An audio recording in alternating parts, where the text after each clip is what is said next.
The morning I got the call from the draft board, my life felt like it was spinning out of control. I was 22, at the top of the world, and suddenly I was going to be Private Presley. It was just after the Korean War, and every able-bodied man had to serve. Colonel Parker tried to get me out of it, but he couldn't. I didn't want my fans to think I was dodging my duty, so I went to the draft board the next day and got my letter. It started with the word greetings, and that's when it hit me. I was really going to the Army. Scotty and Bill, my bandmates, were already upset. They had been on retainers and a salary, and it felt like they weren't being treated right. Things came to a head on a trip to Hollywood in September 1957 to record a Christmas album for RCA. We were promised studio time to record some instrumentals after the album was done, but when I left the studio, they were told the session was over. That was the last straw for Scotty and Bill. They wrote a letter of resignation and sent it to my hotel.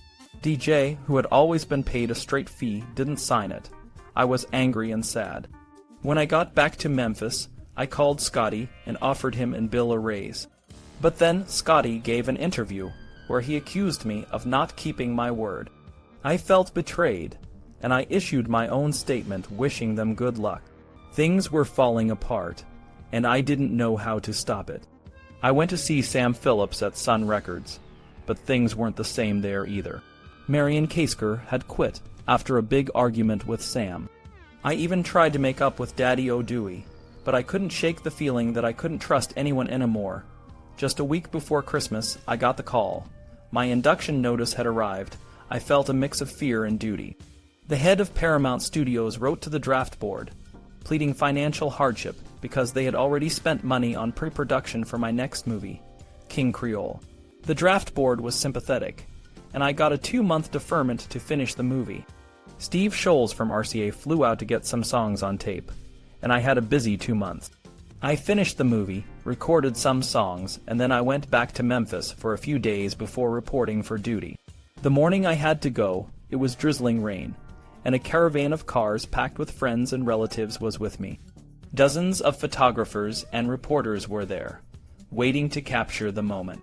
If I seemed nervous, I told the reporters, it's because I am. I said I thought the Army would be a great experience, and I didn't want to be treated differently than anyone else. After a physical at a nearby veterans hospital, we were packed on buses and driven to Fort Chaffee, Arkansas. I got my G.I. haircut, and the photographers went wild. Hair today, gone tomorrow, I joked, but my heart was heavy. At Fort Chaffee, I was issued an olive drab uniform and assigned to a unit at Fort Hood, Texas. The 2nd Armored Division, the Hell on Wheels outfit, was where I would be training. For the first few days, some of the guys in my company gave me a hard time, but when they saw I could take a joke, I quickly became one of them. My sergeant, Bill Norwood, saw that I was homesick and let me use the phone in his house to call my mom. I won a marksman's medal with my rifle and a sharpshooter's prize with my pistol. I even pulled KP duty and trained to be a tank gunner. But the Army had a rule that servicemen could live off base if they had dependents nearby. My parents, Vernon and Gladys, definitely counted as dependents. Sergeant Norwood told me I would qualify for off-base living once basic training was completed. Vernon and Gladys packed up and moved to Killeen, the town next to Fort Hood. Killeen became a long-distance extension of Graceland. Fans poured into the town, and there was the usual flow of visitors from Memphis and Hollywood. For a while, things seemed almost normal, but then my mom started feeling unwell. She lost color, felt tired, and couldn't eat. She called her doctor in Memphis, and after a month, she decided to go home. Vernon and Gladys left Killeen by train on a Friday. The next day, her doctor, Dr. Charles Clark, admitted her to the hospital. He couldn't figure out what was wrong with her. She had a liver problem, but it wasn't hepatitis or jaundice. Specialists were called in, but no one could diagnose the trouble. By Monday, it was clear that it was serious. Dr. Clark called me and suggested I come home. I had just started 6 weeks of training with my tank crew, and my commanding officer was reluctant to let me go. But Dr. Clark, who had served in the Army himself, pointed out how bad it would look if I was denied leave to visit my gravely ill mother. The next day, I was on a plane to Memphis. I went straight from the airport to the hospital.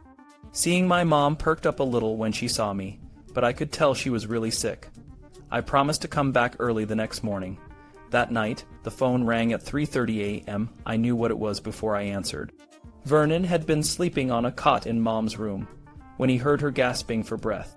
They rang for the doctor, but she died before he could arrive. I rushed to the hospital and fell on my knees beside her bed.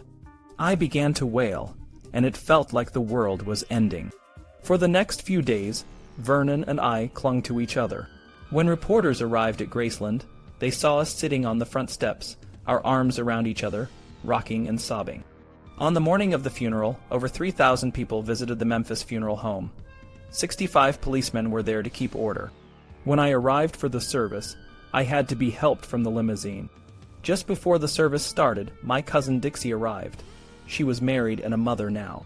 When she saw me, I leapt up and hugged her, crying and asking her to come to Graceland that night. Reverend Hamill preached the service, and the Blackwood Brothers, who were Mom's favorite gospel group, sang. When they sang Precious Memories, I broke down sobbing. Oh, Dad, no, no, no. At the cemetery, I leaned over the casket and cried, Goodbye, darling, goodbye. I love you so much. Friends had to half drag me back to the car. Oh, God, I said as I left, everything I have is gone. That night, Dixie drove by Graceland, but the house looked like a mob scene. There were 20 or 30 cars in the driveway, and the grounds were filled with people. She had her hair in rollers and was wearing shorts. She didn't want to intrude, so she told the guard to send a message to me that she had stopped by and would come back the next night. But before she could leave, one of my cousins came up and said I was waiting for her at the house and had been asking for her all night. I was waiting at the front door when she arrived. When we went inside, the only other person she saw was my grandmother. Dixie asked where everyone was, and I told her I had sent them away. We spent the evening going over old times. We sang some songs and reminisced. I told her I wished I could just walk away from this life and go back. Why don't you? She asked. You've done what you wanted to do. I shook my head. It's too late for that, I said. There are too many people that depend on me. I'm in too far to get out.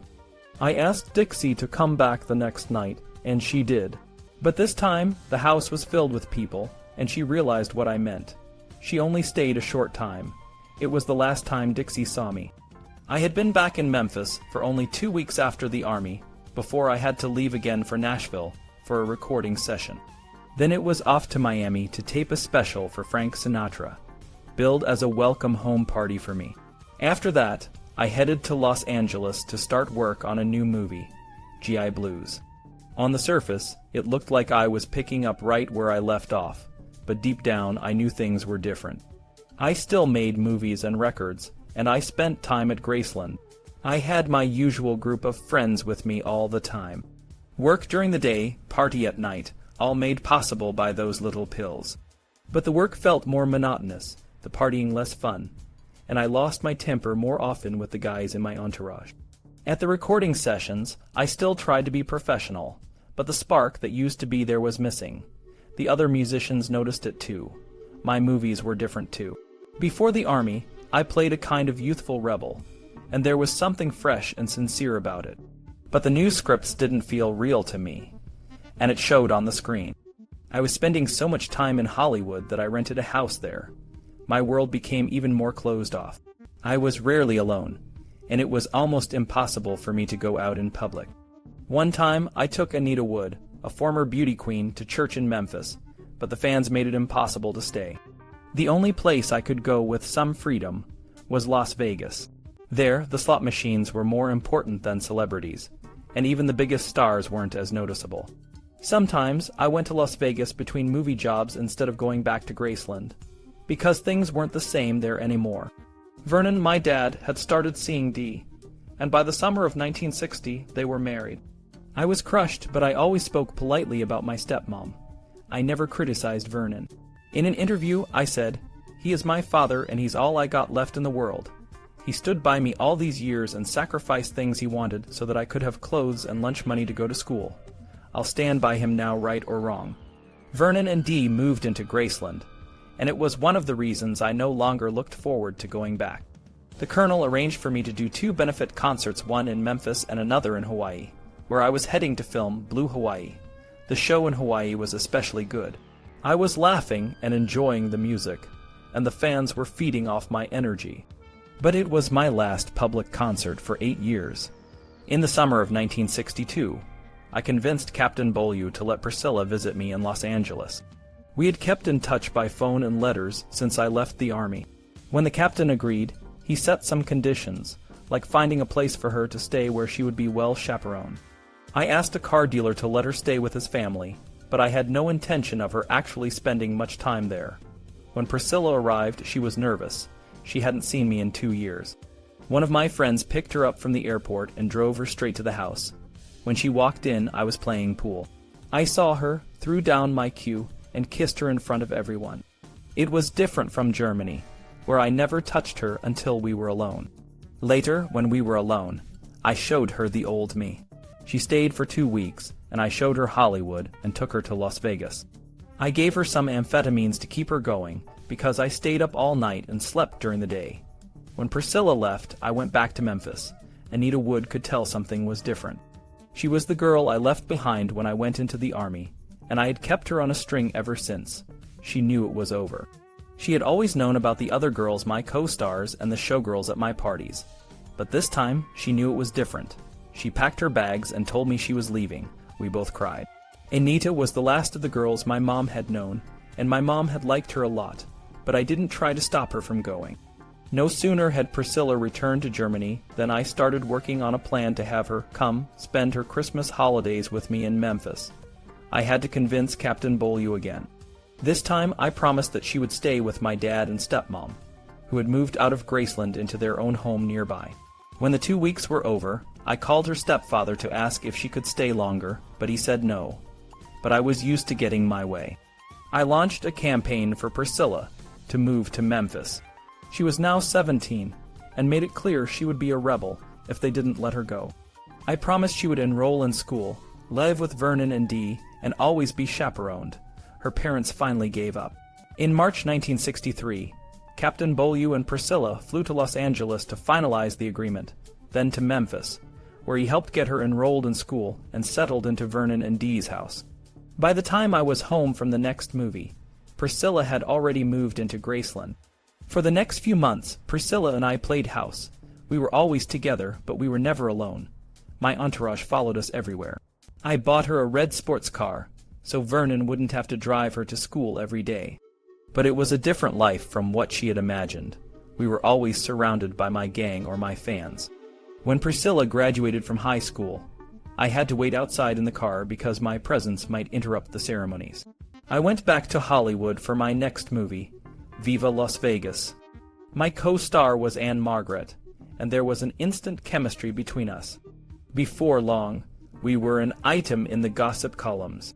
Priscilla wasn't the kind of girl to ignore my romances, and when I came back to Memphis, she confronted me. I tried to play it down, telling her Anne Margaret was just another starlet. When I went back to Hollywood for the next movie, the stories about Anne Margaret continued. She gave an interview in London, saying she was in love with me and hinted at marriage.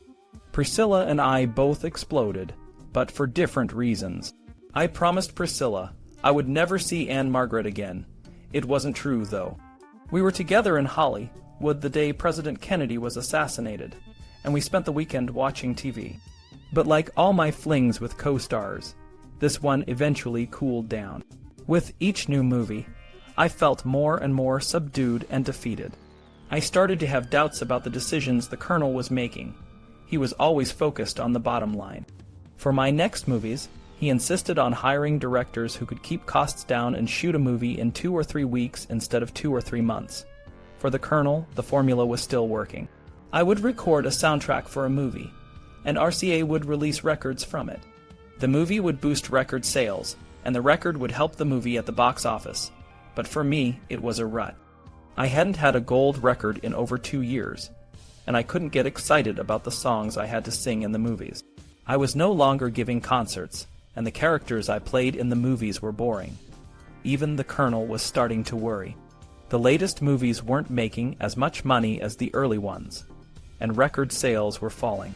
My original fans were now married with kids, and teenagers were screaming for the Beatles. I tried to find other things to do. I got into spirituality for a while. A guru hairdresser named Larry Geller joined my circle and fed me a diet of transcendental books. Later, I got into horses and bought so many that I had to buy a 160-acre ranch in Mississippi to stable them all. I also started karate lessons, which I had first learned in the Army.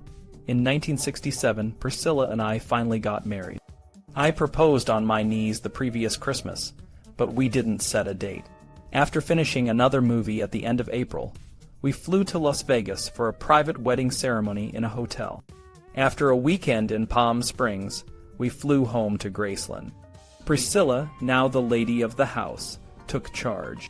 She decided we would buy a house in Los Angeles instead of renting one, which would limit the access of some of the wilder members of my posse. We had to sell the ranch and most of the horses. The colonel had warned me to start watching my spending, and some of the entourage were cut from the payroll. Shortly before we went back to California for the next movie, Priscilla learned she was pregnant. She was a bit ambivalent about it happening so soon after our marriage, but I was elated. The only thing I regretted was that my mom hadn't lived long enough to see the grandchild she had wanted so much. Our daughter, Lisa Marie, was born on February 1st, 1968, 9 months to the day after we got married. I paced the hospital floor for 9 hours while Priscilla was in labor. For the next 2 weeks, I kept picking Lisa Marie up from her crib so much that Priscilla had to tell me to leave her alone. She's a little miracle, I told everyone who came to visit. To try to jumpstart my career, the colonel was working on a deal with NBC for a Christmas special that year. It would be my first TV appearance in 8 years. I agreed to do it, but I wasn't very enthusiastic. The special was to be shot that summer, and NBC hired a young director named Steve Binder to put together the show.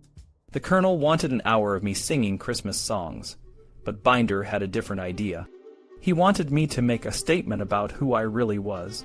He came up with a plan to build the show around a play called The Blue Bird, about a boy who travels the world in search of fame and fortune, but finds true happiness back home.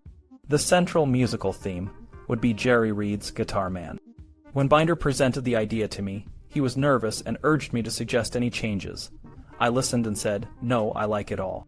I was nervous when I first met Billy Goldenberg, the Broadway conductor who had no love for rock and roll. Elvis, though, surprised me. He sat at the piano playing Beethoven's Moonlight Sonata. I couldn't believe it. Elvis asked if I knew the piece, and when I said I did, he asked me to show him the next part.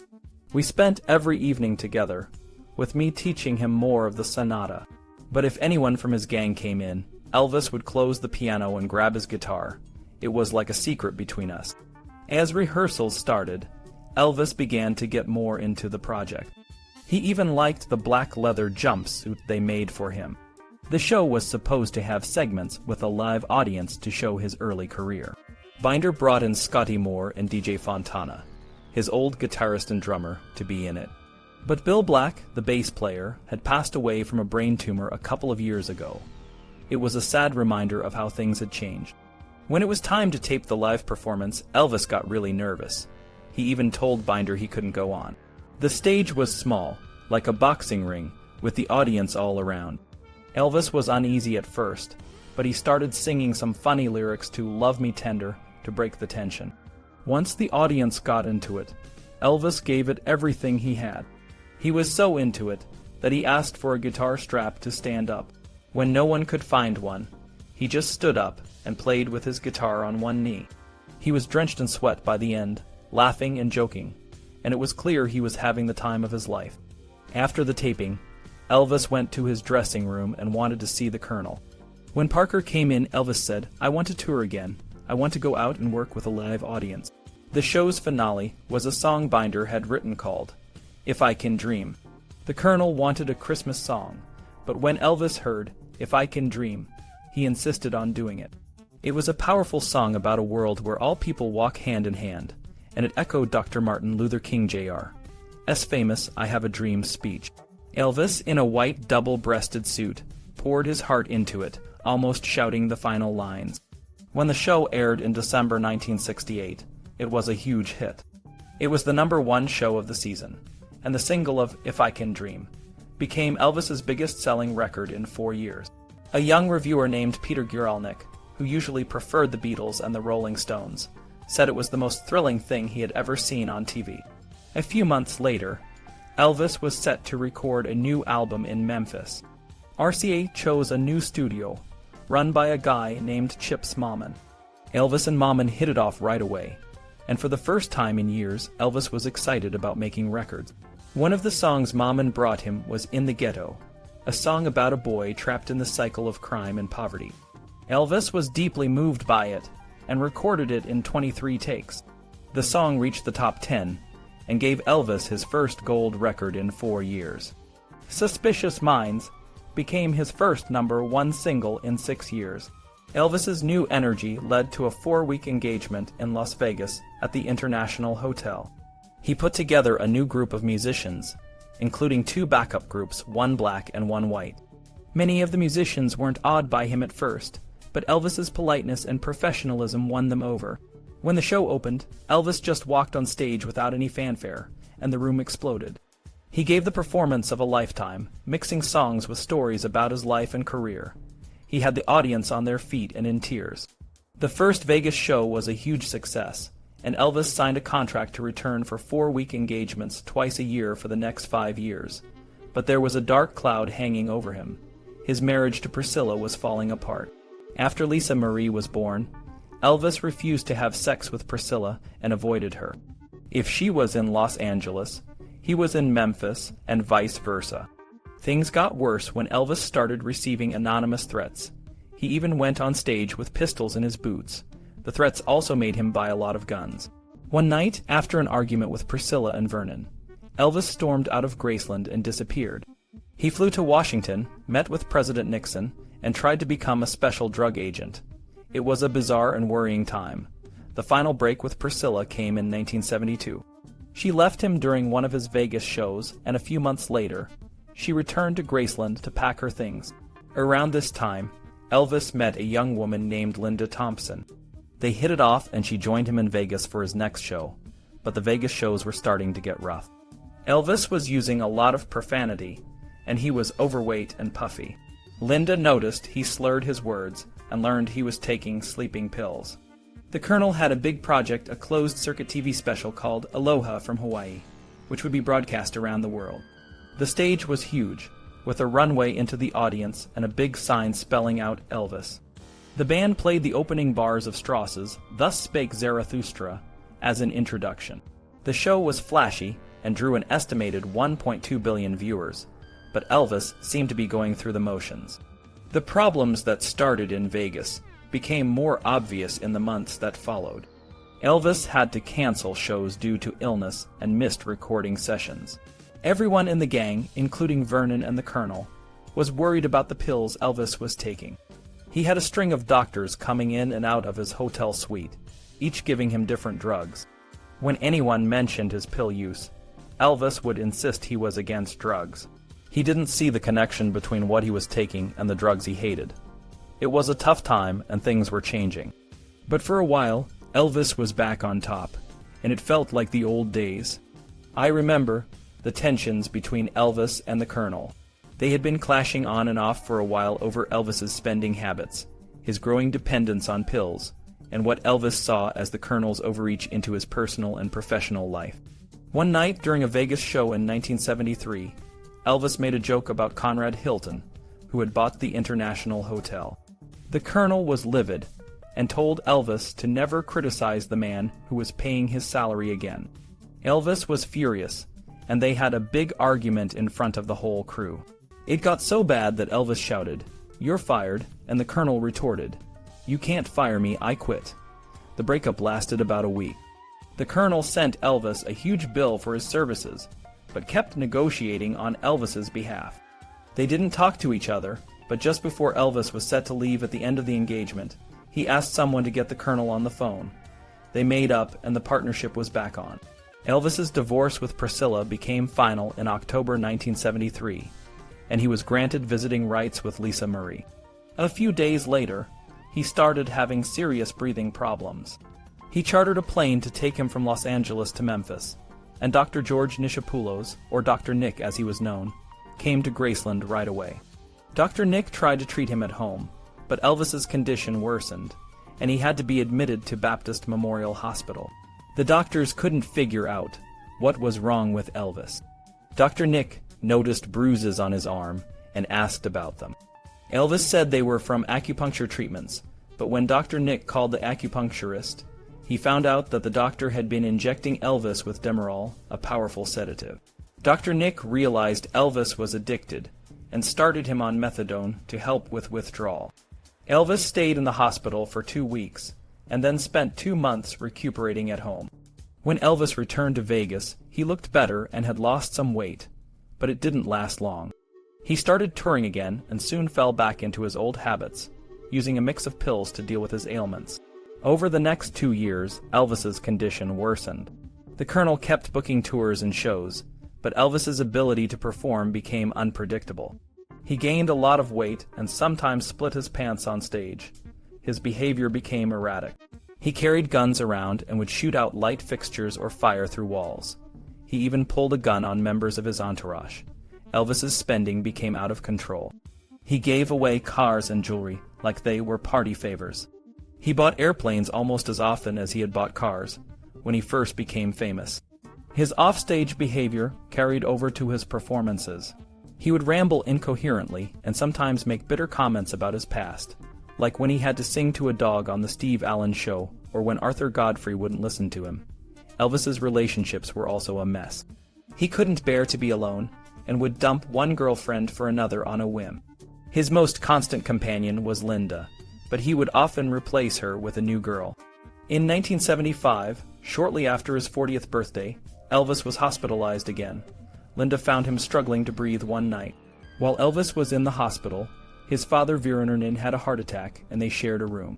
7 months later, Elvis's plane had to make an emergency landing in Dallas because he was having trouble breathing.